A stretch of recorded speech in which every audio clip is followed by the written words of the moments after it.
I admire your strength and determination. The women here remind me of you, as they too, with the same persistence, do everything in their power to develop their business interests while monitoring and nurturing their children.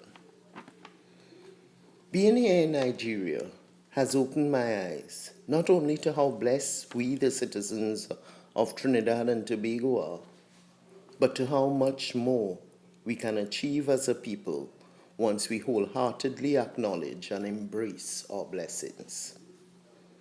Trinidad and Tobago's rich ethnic blend can enhance each of us in many ways as we learn to appreciate and tolerate differences. I thankfully have realized that each person's story is unique and deserves respect. I rarely miss our deliberations and have decided to write in an effort to get on paper some of the thoughts that are swirling around my head, with the hope that we can discuss at length when I return home. I now realize how naive I was, and in all probability still am in my thoughts as they relate to God. Here in Nigeria, everyone believes God is real, and they all pray continuously. But the reputation Nigeria has internationally is not that of a pious, God-fearing people. And although they access God through different religions, with Christianity, Islam, and traditional Ifa being the most common, the people are basically the same. The same when it comes to their day-to-day actions and interactions. Believing there is a God does not automatically make our actions generous and godlike. Or is it that our perceptions of God is questionable? While here, I have seen more clearly that with our microscopic approach to life, it all comes down to, how am I going to feed myself and my family? How am I going to clothe and shelter them? How am I going to ensure their education? And it goes on. All this is not as selfless as it appears, as the eye derives a sense of personal and social gratification when these goals are met. While striving for the upliftment of me and mine, I battle demons. Demons that stalk me with precise timing to capitalize on my shortcomings and fears. Ensuring the godly thoughts and actions feature in the quest for betterment is an exercise of focused determination. Physical and spiritual are torn in two different directions instead of them blending to make the whole. We are bombarded and challenged daily, both within and without. Within by desires provoked and guided by our senses, the seduction of food, clothes, cars, sensual pleasure, and that list goes on and on. And without, by everyone from the media to intimate friends and family, whose varying mixtures of good intentions and personal agendas tell us what is best as they do their utmost to influence our choices.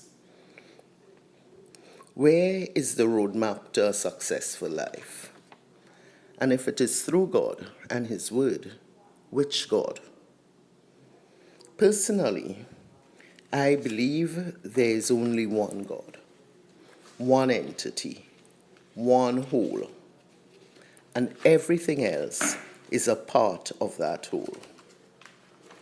With growth, I have come to accept that we do not have to approach God in the same way or call Him by the same name to be sincere.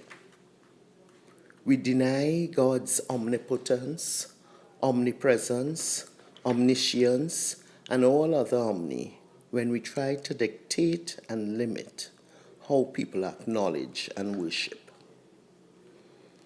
A pertinent concern is our thoughts on God's expectations. If there are any hopes by the one and only, I am certain that at the very least it would be that we make a concerted effort to come to terms with our differences, be responsible stewards, and enjoy our beautiful planet in unity. God is everything, and we decide which aspect of him, her, it we want to manifest.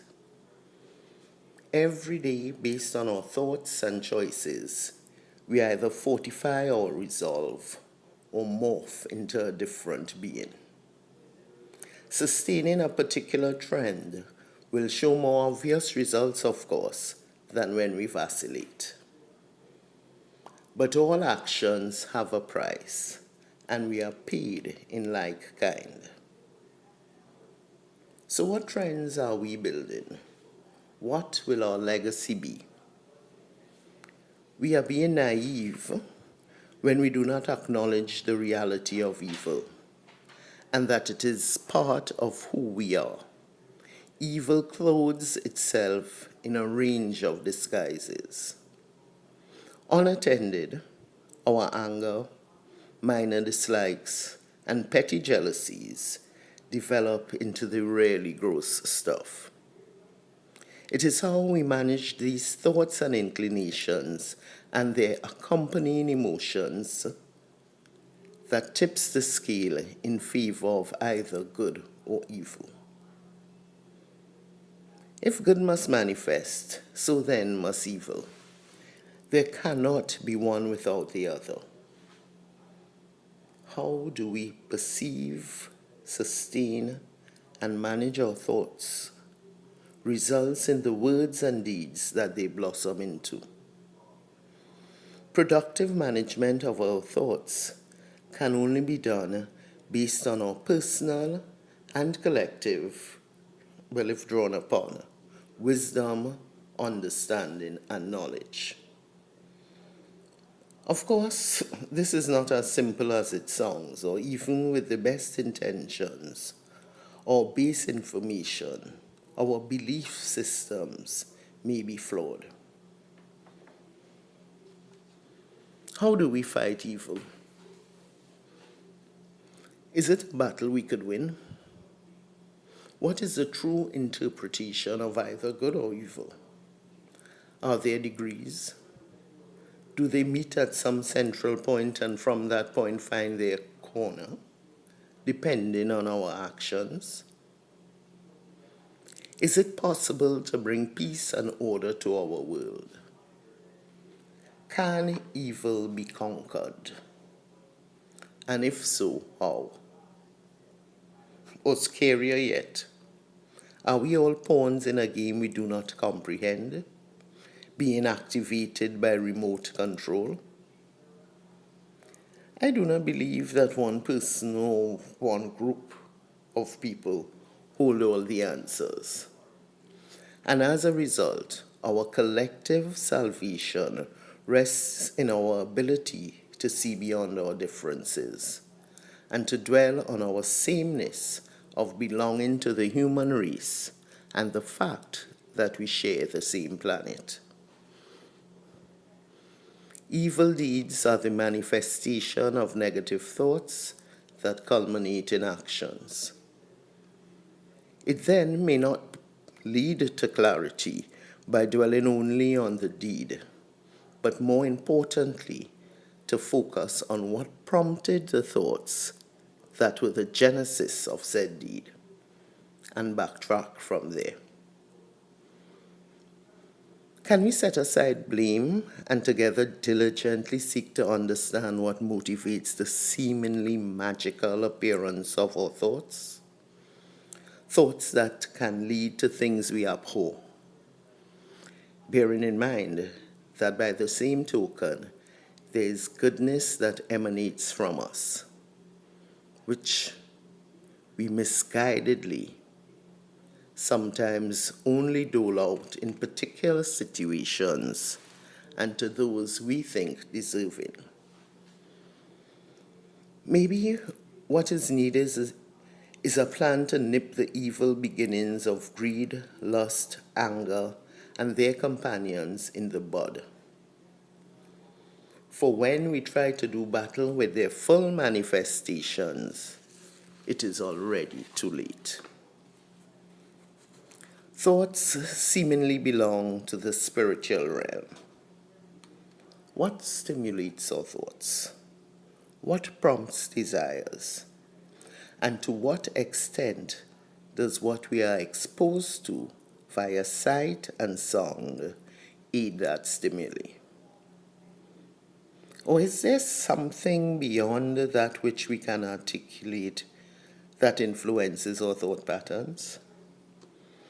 Are the voices and signals of that something spurred by our individual inclinations? Inclinations cultivated by what we see, hear, believe, and more importantly, practice? Thankfully, when we cultivate the desire to do and be more, that burning desire and confidence within, along with the courage to delete old ways, can reveal avenues that match our new chosen course. But then, I must first conjure the faith and courage to launch out on the journey and be prepared to fine-tune along the way, a step at a time. Who or what do we place our trust in? Although we need fellow human beings, will they be of assistance if they do not see our vision? Is our fellow man help or hindrance when they recognize our course is uncharted, or even worse, alien to their personal beliefs or agenda? Even without the much needed support and encouragement of others, and without the ability to discern and avoid that which does not serve our purpose, there are more debilitating obstacles that dwell closer to home, namely our habits, be they mental, physical, or triggered by emotions. How do I handle emotional turmoil? What do I stifle? And what should be nurtured and allowed to bear fruit? Where do I find courage and strength? And when found, how is it sustained and rooted? Can I develop beyond my present limitations without accountability? And even when I choose accountability, do I have what it takes to submit? After being selective of who I confide in and account to, will my ego, that part of me that it is sure it is his way or the highway, will it allow me to look at and react to gleanings with humility and thanksgiving? Can I hold fast and banish that whispering voice that will plant thoughts of discord? Undisputedly, the earth is our common denominator and sustains us all. It is our collective heritage.